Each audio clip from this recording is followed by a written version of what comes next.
Bora, moçada, continuar nossos estudos aqui pós-Segunda Guerra Mundial. Assunto muito falado, porque tem muitas questões envolvendo, né, a descolonização africana. Ou pode ser também chamada, né, tudo junto, de descolonização afroasiática. E aí a gente falou um pouquinho já da descolonização do Vietnã, do processo de descolonização da Coreia, enfim. Quando a gente está falando de descolonização, nós estamos falando do período pós-guerra, em que, presta atenção, não é os países que colonizam que resolveram falar assim, tadinho, vamos descolonizar. Não é isso.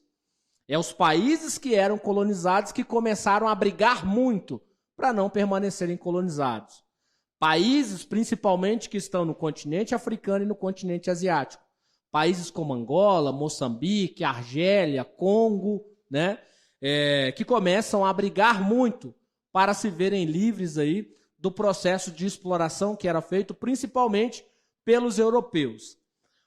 O fato da gente entender um pouquinho essa questão da descolonização e ter uma visão Highlander, que é uma visão além do alcance, é a gente entender que o processo de descolonização ele vai ajudar demais. Presta atenção.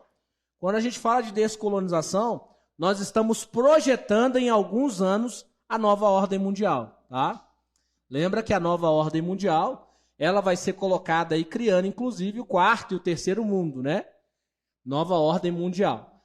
Mas, Anderson, essa nova ordem mundial só vai acontecer depois que acabar a Guerra Fria. Pois é. Só que pensa bem, a descolonização africana ela é um processo que demora em anos. Então, vamos pegar aqui, ó, que a descolonização ela começou em 1947. Vou dar aí um tempinho depois da Segunda Guerra Mundial. Ela vai ser talvez finalizada, ou talvez nem foi ainda finalizada. Ela é um processo que continua acontecendo em algumas regiões. Até porque foi criada a ONU, e a ONU prisa pela autodeterminação dos povos, né? Então, cada sociedade, cada cidade tem que ter sua autonomia. Então, começou em 47. A Guerra Fria, ela se estende, inclusive, nesse processo de descolonização. União Soviética e Estados Unidos vão se apropriar de algumas áreas, né? A gente viu isso acontecer no Vietnã, a gente viu isso acontecer na Coreia. Nós vamos ver isso acontecendo no Oriente Médio, na região ali de Israel, na região do Irã, do Iraque, na região do Afeganistão. Então, todo esse processo está acontecendo junto. Então, quando a gente está falando de descolonização, o fim da descolonização é a nova ordem mundial. A nova ordem mundial, que é uma coisa que vocês estudam muito na geografia, ela é o fatal finish. Ela é você separar quem é rico de quem é pobre. Só que ela é uma coisa também hilária, né? Se a gente for parar para pensar, por quê? Aqueles que se autodenominam ricos, eles só ficaram ricos porque deixaram os pobres mais pobres. A nova ordem mundial vai dizer isso. Que aquela reta, né? Aquela linha, aquela nova ideia de mapa global que eles criam separando o norte e o sul e ainda levam consigo a Oceania. Então a gente tem que entender e tem que compreender esse contexto internacional. A gente tem que saber aqui, gente, estudante da SPSEX, principalmente depois da última prova, principalmente depois das questões que vieram na parte de geografia, vocês têm que começar a entender, né, a buscar compreender o que nós chamamos aqui de contextualização. Nós temos que saber ler os contextos e interpretar a história e a geografia nesse sentido, porque aqui, de fato, é uma geopolítica, né? A conjuntura tem que ser entendida. Se a gente não entende a conjuntura em que foi feito o processo, nós não conseguimos visualizar como esse processo vai indo. Faço das palavras do Rodrigo as minhas palavras. Para isso, é necessário também ter um tempinho aí do seu estudo para leituras, para que você fique antenado no que está acontecendo no mundo aí afora. Que leituras são essas? Pode ser a leitura do Instagram do seu professor que trabalha com atualidades, pode ser a leitura de um jornal, pode você fazer ao mesmo tempo o estudo do inglês, que eu já vi o professor Geraldo falando, estuda lá o mesmo assunto, tenta ler a reportagem em inglês, para você treinar também o seu inglês, né? Se a ideia do professor Rodrigo é você ter 3 fontes, pega uma dessas fontes em inglês com o mesmo assunto, para você dar uma analisada, para você dar uma ventilada, porque esses assuntos eles não saem da mídia, né? O que vai acontecer é que hora aparece um mais do que o outro.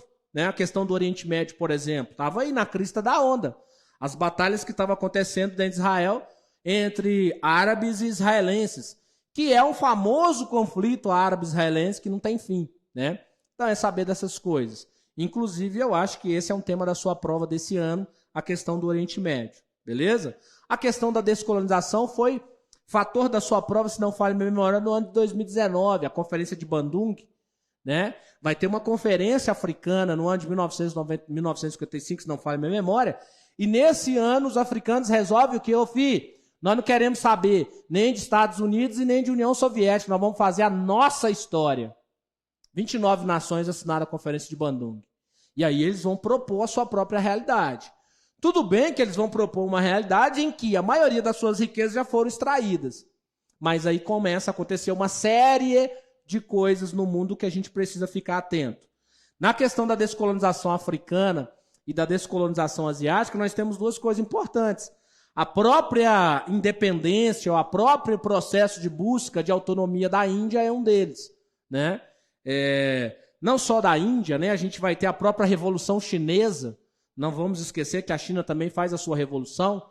A China também consegue estabelecer uma nova ordem na sua sociedade perante a Revolução Socialista que ela implementa. Então, ou seja, o mundo está mudando. E nesse processo nós temos a descolonização. Nós vamos chegar lá na frente na nova ordem mundial. Então, sobre a descolonização africana, tem algumas coisas que a gente precisa ter em mente, né? Ter em observação. Primeira delas, por que, Anderson, que esse povo vai se tornar independente? Primeiro que você tem aqui na África, né, os movimentos de fortalecimento de resistência. Você tem várias frentes de libertação nacional. Você tem o movimento do Gandhi, né, que é o movimento pacifista. Além disso, você tem o apoio da própria resolução da ONU, que coloca essa ideia da autodenominação dos povos, ou da autodeterminação dos povos.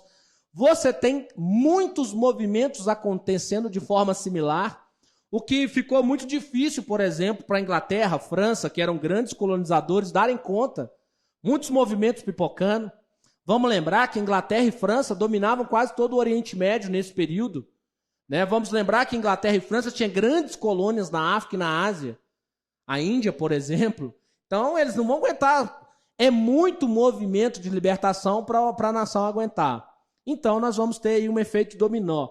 Esse processo ele vai terminar. Tá? Outra coisa também é que pós-Segunda Guerra Mundial, a gente poderia colocar aqui, que uma coisa que vai favorecer a descolonização é o enfraquecimento militar. Como assim, professor? Gente, a Segunda Guerra Mundial ela foi de grandes proporções. Tirando Estados Unidos, que saiu na crista da onda, as nações da Europa estão flageladas. Tanto é verdade que vai aparecer agora o Plano Marshall. É os Estados Unidos que vai sair emprestando dinheiro para a Europa inteira para ela se reconstruir. Então elas estão militar e economicamente com dificuldades. Então nós temos aqui, né, como lógica ou como coisas que vão fortalecer a descolonização, né? Para a gente não ficar só nas palavras. Fortalecimento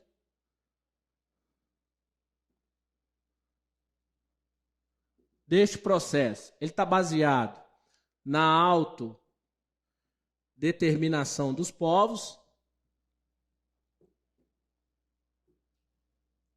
E aí uma postura da própria Organização das Nações Unidas. Nós temos aí o enfraquecimento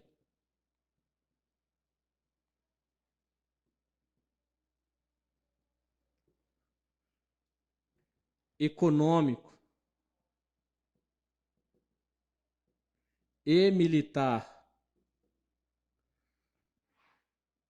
das nações dominadoras.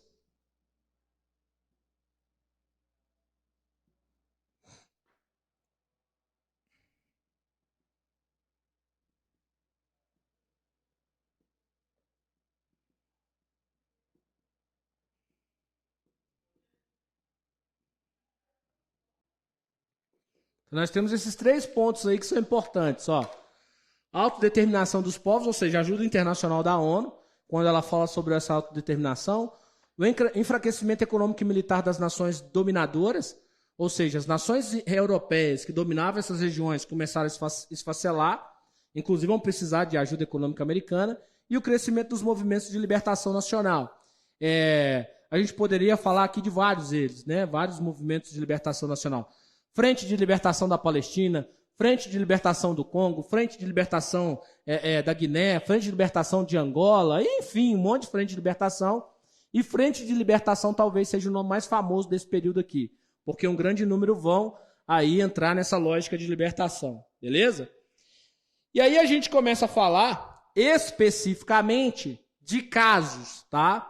Tudo isso aqui tem a ver com o contexto geral do processo de descolonização africana ou do processo de descolonização afroasiático. Vou colocar aqui afroasiático, que aí eu posso usar